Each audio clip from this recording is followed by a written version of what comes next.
Um operário faz uso de um palete munido de rodízios para transportar caixas em um armazém. A presença dos rodízios torna o atrito entre o palete e o assoalho desprezível.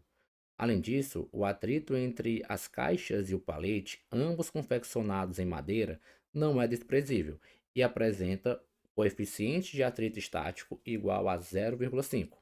Para o transporte de uma única caixa de massa igual a 30 quilos, assentada sobre o palete, o operário aplica sobre ela uma força horizontal de módulo F paralela ao assoalho. Dessa maneira, o conjunto todo passa a se mover sem que haja movimento relativo da caixa sobre o palete.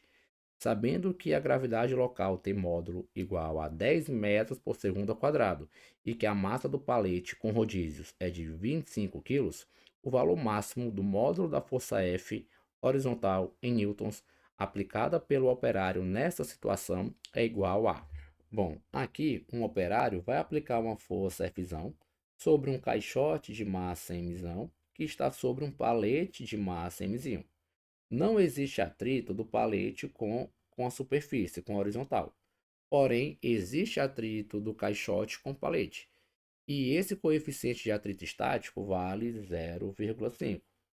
Outro dado da questão é que não existe, durante a aplicação da força F pelo operário, não existe movimento relativo da caixa com o palete. E agora podemos analisar o movimento colocando as forças que atuam sobre cada um dos objetos. Olha só, sobre o caixote de massa em emissão vai existir a força F, que é a força que o operário exerce sobre esse objeto. A questão também informa que existe atrito entre o caixote e o palete. Sim? E como ambos se encontram em movimento para a direita, a tendência do caixote seria deslizar para a direita, para a frente. Com isso, a força de atrito, ela seria o que? Contrária a essa tendência de deslizamento. Ah, professor, então a força de atrito, ela vai ser para trás. Exato. E que força de atrito é essa? Bom, a questão diz que não existe deslizamento. Se não existe deslizamento, você tem aí uma força de atrito estática entre o palete e o caixote. Mas essa força de atrito é a força de atrito estático máxima, porque a questão quer que você calcule qual é o maior valor de F para que você consiga movimentar o conjunto sem existir esse deslizamento. Além disso, você vai ter a força normal vertical para cima e você também tem a força peso vertical para baixo sobre esse caixote, sobre esse objeto. Quando você analisa o palete, você vai perceber que o palete de massa M, sobre ele vai existir apenas a força de atrito estático máxima. Sim, a lei da ação e reação. Sim? Se o assoalho, certo? Se o palete empurra o caixote para a esquerda com a força de atrito, como nós bem colocamos aqui, pela terceira lei de Newton, o caixote vai empurrar o palete com a força de mesma intensidade, mesma direção, porém sentido oposto. Então, sobre o palete vai existir também essa força de atrito estático máxima, que é uma reação daquela que o palete aplicou sobre o caixote.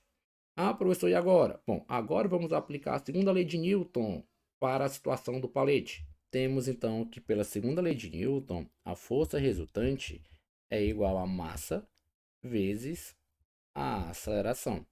Analisando apenas o palete, temos que a força que atua sobre ele é a força de atrito estático máxima. Então, essa força de atrito é igual ao produto da massa pela aceleração. Como é que eu calculo a força de atrito? É o coeficiente de atrito vezes a força normal, que nós chamamos aqui de N, sendo igual a M vezes A. Mas analisando a situação, essa força de atrito é a força de atrito sobre o caixote. Então, essa normal que nós vamos aqui calcular é o peso do caixote. Você concorda comigo? Essa normal é igual ao peso do caixote, já que você está analisando uma situação de equilíbrio vertical. Lembram-se disso? Força normal, ela tem que ser igual ao peso. Ah, professor, verdade, né? E aí, esse peso nada mais é do que, continuando o cálculo, o produto da massa do caixote, que é mzão, vezes a gravidade. Tudo isso é igual a m vezes a. Ah, professor, verdade. Substituindo os valores, temos que o coeficiente de atrito ele vale 0,5. O valor da massa em emissão, que é a massa do caixote, vale 30 e a gravidade vale 10.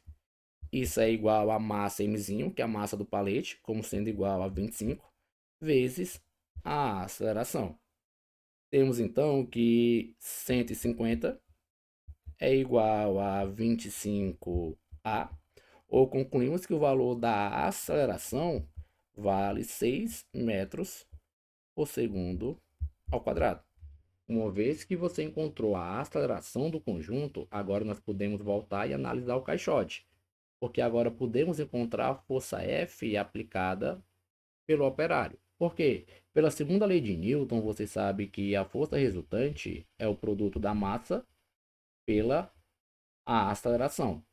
A força resultante que atua sobre o caixote, capaz de movimentá-lo, fica igual a F menos a força de atrito estático máxima.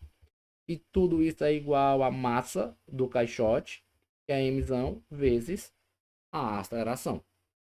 Bom, vamos aqui substituir os valores. Temos que o F, que é o que nós queremos encontrar, menos a força de atrito estático máximo, nós já calculamos aqui embaixo anteriormente. E ela vale o coeficiente de atrito vezes a massa do caixote vezes a gravidade. Então temos coeficiente de atrito vezes a massa do caixote vezes a gravidade. Isso é igual a emissão vezes A. Substituindo os valores, ficamos então com F menos 0,5. Massa do caixote vale 30 e a gravidade vale 10.